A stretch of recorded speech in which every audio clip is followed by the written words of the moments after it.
Namaste, all learned viewers of YouTube channel Azertive Ayurveda, hosted by us, Anand Chaudhary and his team of the PG PhD scholars, all the co-learners.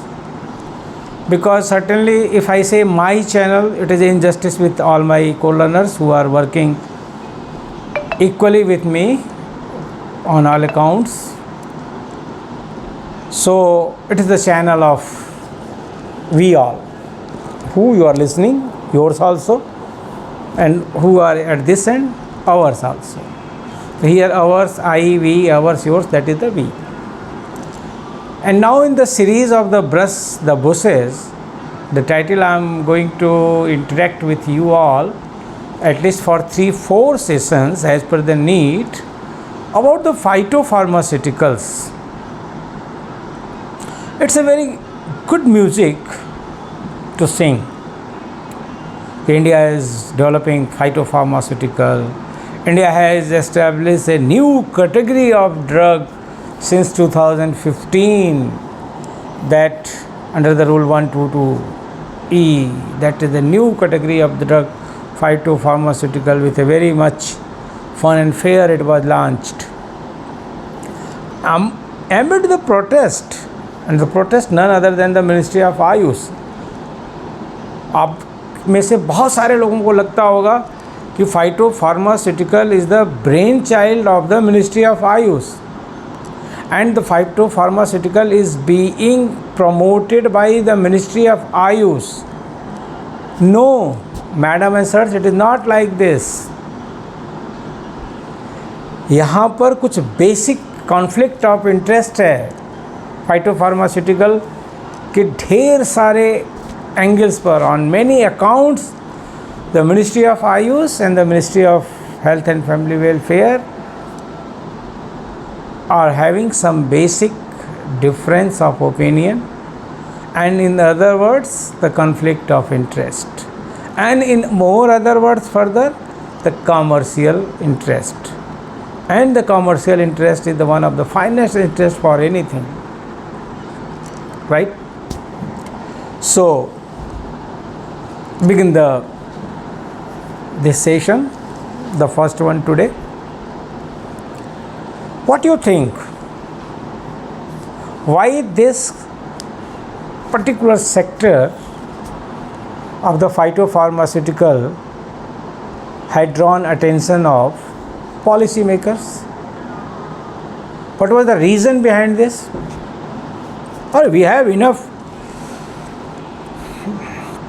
molecules in the IP, we have enough classical drugs and the proprietary and the patent drugs under the section 3 and the AH and the Drug and Cosmetic Act 1940. We have more than 10,000 formulations in the Bharat Bhaisaj Ratnakar and even the Rasa Yog Sagar. And here also in this side of the modern allopathy, here is also development of new molecules continuously, actively pharmaceutical ingredients, active ingredient pharmaceutical, API, active pharmaceutical ingredient. New chemical entities are already in the progress. Then why this fashion of phytopharmaceutical prevails? Why it came into the mind of many pioneer and the stalwarts? The phytopharmaceutical. But the pharmaceutical is not sufficient that they are behind the word phytopharmaceutical. And why they are using to the word phyto, and what phyto means? If phyto means herbal, fine, no objection. Herbal pharmaceuticals, herbal drug. What's the wrong with this? Why Ministry of Ayush is objecting the phytopharmaceutical? Being a neutral person, if I say yes, Ministry of Ayush is also dealing with the all herbal products under the categories of the Ayurvedic formulations or the Unani formulations or the Siddha formulation up to some extent, because there is majority is the mineral and the metallic products into the Siddha, and the new one is the Suvarikpa. Then Why Ministry of Ayush having the difference of opinion with the Ministry of Health in the relation of the phytopharmaceutical? Think on this and come to a conclusion, and say no, Ministry of Ayush is wrong, or say yes, Ministry of Ayush is strongly right, absolutely right, and the Ministry of Health must clear the way and the power to govern the phytopharmaceutical sector by the Ministry of Ayush. So on the basis of fact, we have to analyze this, and really we have to analyze it, but on the basis of facts and without any emotion, because science run on the evidence, fact and the figures, not on the rheumatism, not on the rheumatism, be clear. So here, if we think on this particular point, if my memories are with me, or if my memory is with me, it was about 2008. Dear friends, even being a student of Rasashastra, I was a regular visitor of Professor R.S. Singh sir. And I may say he has continuously blessed me in my development. You know, this I am not saying in my self-appreciation, but this I am quoting in honor of Professor R.S. Singh sir, that there was many instances, even before joining to the Jamnagar, when I was, even today I am a student, but I was just on the roll, even after coming from Jamnagar after a gap of 7 years, when many people are waiting to meet Professor R.S. Singh, mind it, either at home or in his office. Even at home, the faculty members of Kaya Chikitsa, if they are waiting for him and he is busy with some other persons, and if information is given to him that R.N. Chaudhary is here, he break the waiting list and he called me first everywhere. With regard to sir, with a great honor to sir, I am quoting him today. His health is not as good as it should be, but his teachings are always with me, and all these things what he has made me learn about the how to work. Sir अक्सर कहा करते थे कि देखो, भाषा वो होनी चाहिए जिसका एक ही अर्थ निकले। बहुत इम्पोर्टेंट बात कह रहा हूँ आज आपसे। शब्दों का चयन वो होना चाहिए जिसका एक ही अर्थ निकले। अगर किसी भी बात को आप रख रहे हो, किसी भी चीज़ को आप डिफ़ाइन कर रहे हो, तो कोशिश ये करिए कि आपके शब्द वो हों जिसका एक ही अर्थ निकले। ऐसे शब्द नहीं होने चाहिए किसी डिफिनीशन में या आपके प्रेजेंटेशन में जिसके कई अर्थ निकलते हों। तो उनकी बहुत सारी सीख है, लेसन्स हैं। मैं भी उनका 10 मिनट पाने के लिए, ऐसे मैं जो कह रहा हूँ कि नहीं वो ऐसे ब्रेक कर दिया करते थे और मुझे बुलाते थे, तो उसके पीछे के रीजन्स हैं, मैं वो भी आपसे शेयर करता हूँ। कभी कभी विद्यार्थियों से सारी बातें शेयर करनी चाहिए, सहयोगियों से बातें शेयर करनी चाहिए। चूँकि मेरा डिपार्टमेंट रसशास्त्र था, वो काया चिकित्सा में थे, तो हमारा मिलना नहीं था। बस जो फर्स्ट ईयर की क्लासेस थी उसी में बस पढ़ाई में उनसे क्लासेस हुई थी। थोड़ी सी एक्टिव बुद्धि मेरी रही है, तो मैं जूनियर डॉक्टर एसोसिएशन का जो भारतीय चिकित्सा का अपने एमडी के पीरियड में यहाँ पर जो विंग था, फिर वो जो resident doctor association Indian medicine हुआ, तो फर्स्ट ईयर में जॉइंट सेक्रेटरी, सेकेंड ईयर में जनरल सेक्रेटरी और थर्ड ईयर में प्रेसिडेंट अनअपोज्ड हुआ। बाकी सारे पदों पर चुनाव होते थे।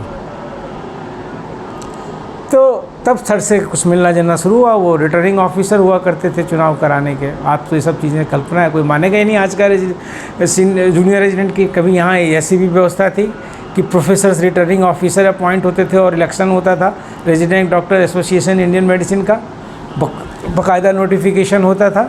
चलिए, तो मैं सर से मिलने के लिए उनके पास फ़ोन पूछता था कि आप कब बाबतपुर एयरपोर्ट जा रहे हैं, और मैं उनके साथ जाता था और अकेले लौटता था, सिर्फ ये कि मैं उनसे 1 घंटा एकेडमिक बातचीत कर सकूं।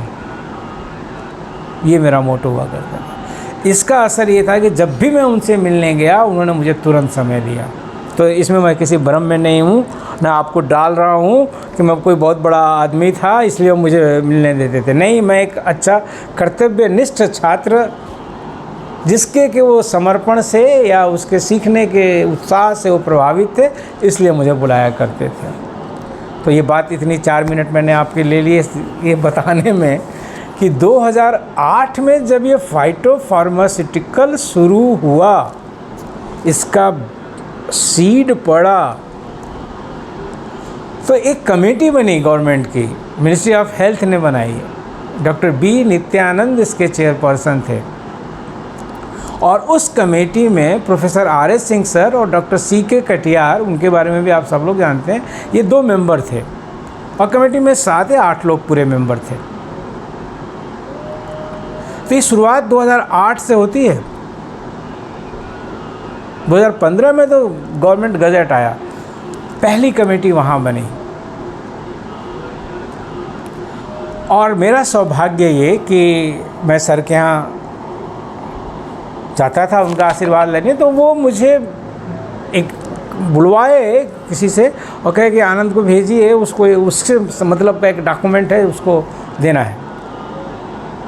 तो इतना स्नेह, और तब से मैं फाइटोफार्मास्यूटिकल के डॉक्यूमेंट्स पढ़ रहा हूँ और जान रहा हूँ। दुनिया तो जानी इसके बारे में, आम छात्र या आम कॉलेज का टीचर तब जाना जब गवर्नमेंट नोटिफिकेशन हो गया 2015 में, लेकिन मैं इससे जुड़ा हुआ हूँ 2008 में, और वो भी मेरी कोई भूमिका नहीं है, मैं कहीं सदस्य नहीं था, मैं कहीं कुछ नहीं था, लेकिन इसका एक एक डॉक्यूमेंट मैं जानता हूँ क्योंकि हमारे सर प्रोफेसर आर.एस. सिंह इसके मेंबर थे। तो वहाँ से 20-20 पेज 30-30 पेज के डॉक्यूमेंट आते थे, PRS, BRS, botanical reference system, phytopharmaceutical reference system, इसमें क्या अंतर है क्या नहीं अंतर है, वो सब मैं पढ़ता था बैठ करके और नोटिंग करता था।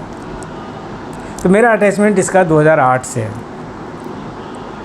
और ये 2008 में क्यों आया, फिर पीछे चलते हैं सन 2000 में।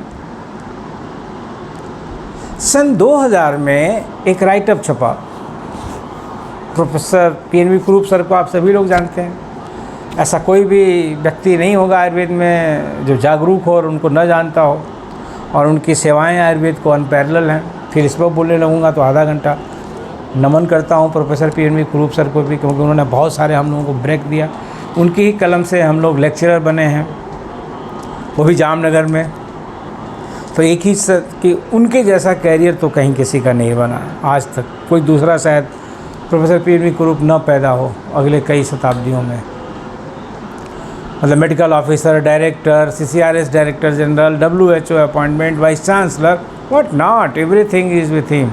लेकिन एक चीज़ और रही उनके साथ ही, इसका रेफरेंस है, आगे मैं इसको जोड़ूंगा अगले दूसरे तीसरे सेशन में, कि सेम कुरूप साहब को इतनी ज़्यादा प्रसिद्धि थी पंडित जवाहरलाल नेहरू के चिकित्सा के लिए, उनको जामनगर से बुलाया गया, वो पंचकर्म उनका करना चाहते थे। माननीय प्रधानमंत्री पंडित जवाहरलाल नेहरू, प्रथम प्रधानमंत्री ऑफ द राष्ट्र भारत। लेकिन जहाँ तक हम लोगों को बहुत ऑथेंटिक सुना लेक्चरर होने के बाद जामनगर में, यहाँ से सब कुछ गया दिल्ली, द्रोणी वगैरह सब गई, लेकिन जो वहाँ के उनके जो चिकित्सक थे आधुनिक विज्ञान के, honourable prime minister of India, नाम भी मुझे याद आ रहा है, कोई डॉक्टर मैथ्यू साहब थे, उन्होंने टच नहीं करने दिया था पंडित जवाहरलाल नेहरू को, प्रोफेसर PNV कुरूप सर को। किसी की सलाह पर ही हुआ था कि नहीं उनको अंत समय में पंचकर्म दिया जाए, लेकिन जहाँ तक मैंने सुना है, और प्रोफेसर MS बघेल सर से ही सुना है और किसी से नहीं सुना है, कि उनको छूने नहीं दिया गया था। तो प्रोफेसर PNV कुरूप जी सर ने 2000 में जामनगर में कॉन्फ्रेंस कराई थी अपने स्थापना दिवस पर, जो 21 जुलाई को हमेशा होती थी और 3 जनवरी को हमेशा होती थी। 2 स्थापना दिवस, एक विश्वविद्यालय का, गुजरात आयुर्वेद विश्वविद्यालय का 3 जनवरी, और 21 जुलाई institute of post graduate teaching and research in Ayurveda Jamnagar का। वहाँ एक लेख छपा था डॉक्टर सविता सतकोपन का। अब आप पूछिए कि डॉक्टर सविता सतकोपन कौन थी, गूगल बाबा से पूछिए, मुझसे शायद बढ़िया उत्तर दे दें आपको। गूगल बाबा, नेट कर लीजिए, या आजकल तो भाषा में लोग बोलते हैं गूगल कर लीजिए भाई गूगल। तो doctor Savita Satakopan was the chairperson of the Ayurvedic pharmacopoeia committee, और उनसे भी मिलने का सौभाग्य हमारे vice chancellor professor P Kurup sir ने हम सभी लोगों को दिया था, और वो आई थी और उन्होंने वहाँ पे एक राइटअप दिया जो छपा है, quality control of the Ayurvedic medicine. उसको आप जितने पीजी स्कॉलर्स या पीजी स्कॉलर्स मेरी बात को सुन रहे हो तो जामनगर के रिपोजिटरी में जाइए, वो प्रोसीडिंग्स छपी हुई हैं डॉक्टर वी रविशंकर सर के चेयरमैनशिप में, मैं मेंबर, डॉक्टर राजगोपाल जो कि अय्या में इस समय वो मेंबर थे, और उसमें वो राइटअप पूरा निकले हुए हैं क्वालिटी कंट्रोल के ऊपर, शायद मिल जाएगा वहाँ आपको। आप कहिए कि मैं दे दूँ, आपको दे सकता हूँ, मेरे पास भी है, संभाल के रखा हुआ है, लेकिन कॉपीराइट तो वहाँ का है ना। थोड़ा वहाँ भी लोगों को महत्व दिलाइए कि हमें आपके यहाँ से पब्लिश ये चीज़ चाहिए। जामनगर अपने आप में गौरवान्वित हो है भी। उनकी एक बात मैं आपके सामने ला रहा हूँ। उन्होंने लिखा था और बोला भी था कि दिस इज़ द टाइम, कौन सा time, 2000, third upsurge of westerners to the Indian medicine namely Ayurveda. ये वैश्विक आंग्ल देशों की, यूरोपीय देशों की तीसरी क्रांति है। तीसरी बार वो भारत की तरफ देख रहे हैं कि आयुर्वेद के माध्यम से उन्हें कुछ मिले जिससे कि उनके स्वास्थ्य का संरक्षण हो। This is the third upsurge when westerners are looking to the India for the treatment of their ailment with pathy, with medicine which is less harmful in comparison of the modern allopathic molecules। वो write up उठा के पढ़ लीजिए, बहुत सारी चीज़ें मिलेंगी आपको। मुझे तो पूरा वर्ड बाय वर्ड मुझे याद आ रहा है। यही तो मेरी समस्या है कि मैं बात करना शुरू करता हूँ तो उस विषय से संबंधित प्रत्येक चीज़ मेरे मस्तिष्क में ऑटोमेटिकली आने लगती है। समस्या नहीं, शायद वरदान है ईश्वर का, दशेश्वर महादेव का वरदान है। 10 मिनट पहले मैं कम चीज़ें जानता हूँ। मैं 10 मिनट पहले अगर किसी चीज़ पर बात करने जा रहा हूँ तो 5 चीज़ें जानता हूँ। मान लीजिए कि मैं 5 फैक्ट आपके सामने प्रेजेंट करने जा रहा हूँ जब मैंने प्लान किया और बोलना शुरू किया, लेकिन जब मैं बोलना शुरू कर देता हूँ तो ईश्वर की दया से 20 पॉइंट्स मेरे दिमाग में आ जाते हैं, और यही ईश्वर का वरदान है, निश्चित रूप से, कोई अहंकार नहीं। तो आज भी वैसे ही हो रहा है। मैंने बोलना शुरू किया फाइटोफार्मास्यूटिकल पर, मैं सीधे गजट पर जाता, लेकिन मुझे डॉक्टर वी नित्यानंद की कमेटी याद आ गई अभी, या फिर डॉक्टर सविता सतकोपन की कमेटी और उनकी बातें याद आ रही हैं। लेकिन सब रिलेवेंट हैं, इसलिए मैं बोल रहा हूँ। भले अब 3 सेशन की जगह 5 सेशन लगेगा तो भाई सुन लीजिएगा। ना आपका खर्चा लगना है, ना मेरा खर्चा लगना है, समय ही लगना है, मेरा भी और आपका। मॉनिटरी तो इसमें कुछ होना नहीं है। चलिए सुनते हैं, झील और उत्साह से सुनते हैं। तो डॉक्टर सविता सतकोपन के उस राइटअप पर आप जाइए, देखिए, और उन्होंने बड़े एग्जाम्पल्स के साथ उसमें उन्होंने लिखा है कि पहला अपसर्ज 1920 में हुआ था, 1920-30 के आसपास। लेकिन पेनिसिलिन की डिस्कवरी ने उनको कहा कि नहीं, हमें तो बहुत कुछ मिल गया, अब पेनिसिलिन से हम सारे रोगाणु विषाणु को मार डालेंगे, कीटाणुओं को, और हम जग जीत लेंगे। हमें अब किसी हर्बल मेडिसिन वगैरह की कोई आवश्यकता नहीं है। सिंथेटिक और केमिकल्स के ऊपर वो थोड़ा सा जग चल रहे थे, लेकिन उनको दिक्कत हो रही थी। फिर अब जब बात आई तो थोड़ा सा वो डाउन हुई, लेकिन उससे पेनिसिलिन के जब एनाफाइलेक्टिक शॉक्स लगने लगे तो फिर वो हर्बल की तरफ देखने लगे, और कर्नल RN चोपड़ा कमेटी वगैरह सब 1935 वगैरह में बनी, आगे चली। लेकिन तब तक सल्फा ड्रग इन्वेंट हो गई, और सल्फा ड्रग के इन्वेंट होने के साथ ही फिर तमाम एंटीबायोटिक्स बनने लगे। तो उन्होंने कहा कि हमने तो जग जीत लिया, अब हमें तो किसी और चीज़ की ज़रूरत ही नहीं। लेकिन उसके इतने साइड इफ़ेक्ट्स हुए, हम सभी मानते हैं कि एलोपैथी अपने आप में एक सम्मानजनक चिकित्सा पद्धति है, और उसकी कहीं कोई बुराई नहीं करना चाहता हूँ, मैं बिल्कुल नहीं करना चाहता हूँ। और यही चाहता हूँ कि वो लोग भी आयुर्वेद की न करें, वो लोग भी आयुर्वेद की महत्ता को समझें, जैसे हम लोग एलोपैथी की महत्ता को समझ रहे हैं। ठीक है, 2 इनइक्वल्स मे नॉट बी इक्वल, लेकिन ये तो इनइक्वलिटी आई है वो पिछले 100-150 साल की आई है ना। उस आपके जन्म के पहले 400 साल पहले तो हम थे, लेकिन आपको राजाश्रय मिला, आप आगे बढ़े, हमको नहीं मिला, हम पीछे हो गए। सिंपल सी बात है। लेकिन हम आगे बढ़ रहे हैं।